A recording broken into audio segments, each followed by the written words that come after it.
Imagine stepping into your street. Imagine stepping into your street one warm summer morning and beginning to dance. Not because music is playing, not because you want to. You dance because your body will not let you stop. Your feet bleed, your chest burns. You are weeping, begging for it to end. And still you dance. This was not a nightmare. In the summer of 1518, this happened to hundreds of real people, in a real city, in front of horrified neighbors who had no idea how to save them. Some of them danced for days. A few of them danced until they died. The city was Strasbourg, on the edge of what is now France, then a wealthy trading town inside the Holy Roman Empire. To understand what happened there, you first have to understand what the people had already survived. The years before 1518 had been merciless. Harvests had failed. Bread had become a luxury. Families who had been comfortable were suddenly starving, selling their tools, their animals, even their children's futures just to eat.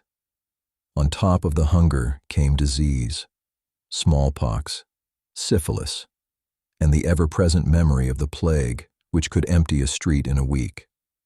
To these people, suffering was not abstract. It was the air they breathed. And then there was the fear of God, or rather, the fear of His punishment. In that world, disaster was not random. It was a verdict. If the crops died and children starved, surely someone had sinned, and heaven was settling the account. This is the city, hungry, frightened, convinced that worse was coming. Now meet the woman who started it. Her name comes down to us as Frau Trophäa. One day in July, she walked into a narrow street and began to dance. There was no festival, no wedding, no music at all. She simply danced alone with a strange and silent intensity, as if obeying an order no one else could hear. Her neighbors laughed at first. Then they grew uneasy. She danced through the afternoon. She danced into the evening. She collapsed from exhaustion, slept, and woke only to dance again. By the third day, her shoes were soaked with blood, and she was still moving. Then something happened that turned one woman's torment into a catastrophe. Other people began to join her. Within a week, more than 30 people were dancing in the streets of Strasbourg. Within a month, by some accounts, the number had grown to around 400. Men and women, young and old, strangers to one another, all caught in the same relentless motion. They did not dance with joy. Witnesses described faces twisted in fear and pain, bodies that jerked and staggered as though possessed. How does something like this spread from one person to a crowd? The city authorities had to do something, so they called in the physicians. And here the story takes a turn that is almost impossible to believe. The doctors examined the dancers and reached a conclusion. This was not, they decided, a curse or a demonic possession. It was a natural illness, caused by what they called hot blood overheating the body. And if the problem was hot blood, the cure seemed obvious. The afflicted simply needed to dance it out of their system. So the council acted on that advice. They did not lock the dancers away. They encouraged them. They cleared open spaces. They opened guild halls and a public market.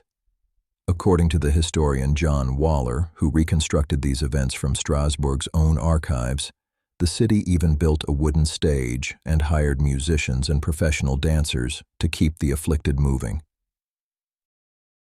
Picture that for a moment. A city watching its people collapse responds by bringing in a band. The result was exactly what you would expect. More music drew more dancers. The spectacle pulled in the curious, the desperate, the suggestible, and some of them began to twitch and sway and join the doomed procession. The cure poured fuel on the fire, and people were dying. According to chronicles of the time, at the worst of it, as many as 15 people a day were dropping from strokes, heart attacks, and sheer exhaustion. Modern historians argue about the exact death toll, and we will never know it for certain. But the people of Strasbourg believed they were watching their neighbors dance themselves into the grave. So let yourself stand in that summer street.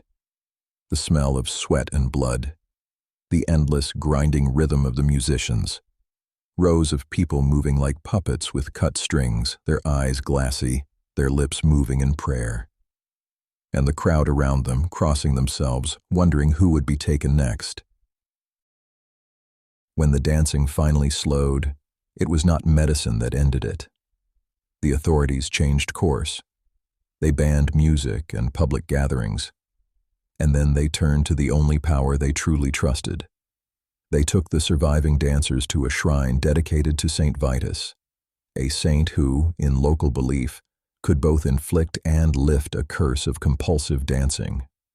The afflicted were given red shoes, led in procession, and offered up for absolution. Slowly, the epidemic faded. But the deeper question remained. What had actually happened?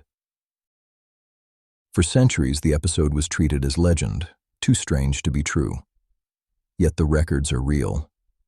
The famous physician Paracelsus traveled to Strasbourg a few years later, studied the accounts, and wrote about the outbreak, even giving the affliction a medical name.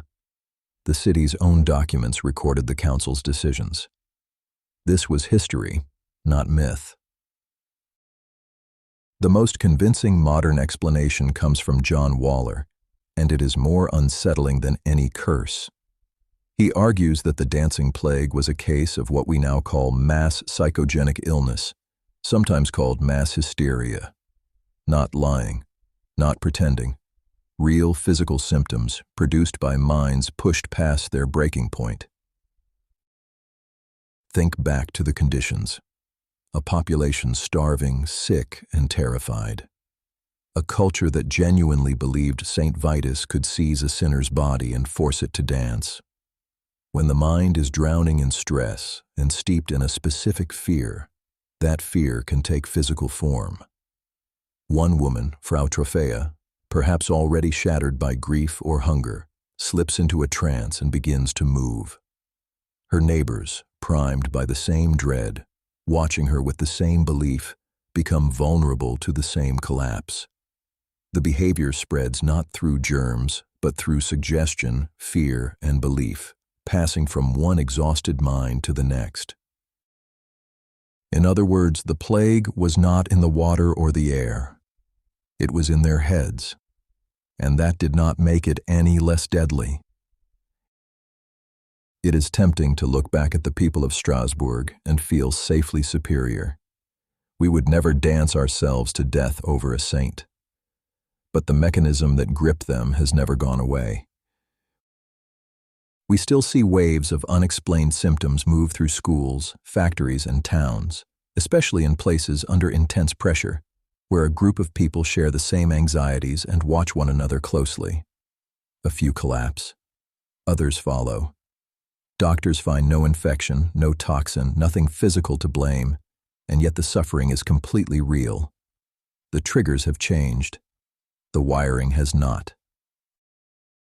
The truth the dancing plague reveals is uncomfortable.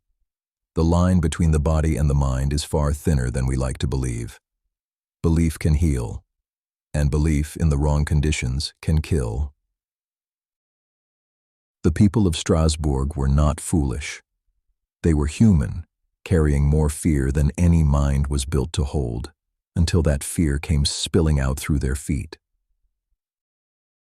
So imagine, one more time, stepping into your street and beginning to dance against your will. It feels impossible. But for hundreds of people in the summer of 1518, it was simply the day the fear they had all been carrying finally broke loose and refused to stop moving.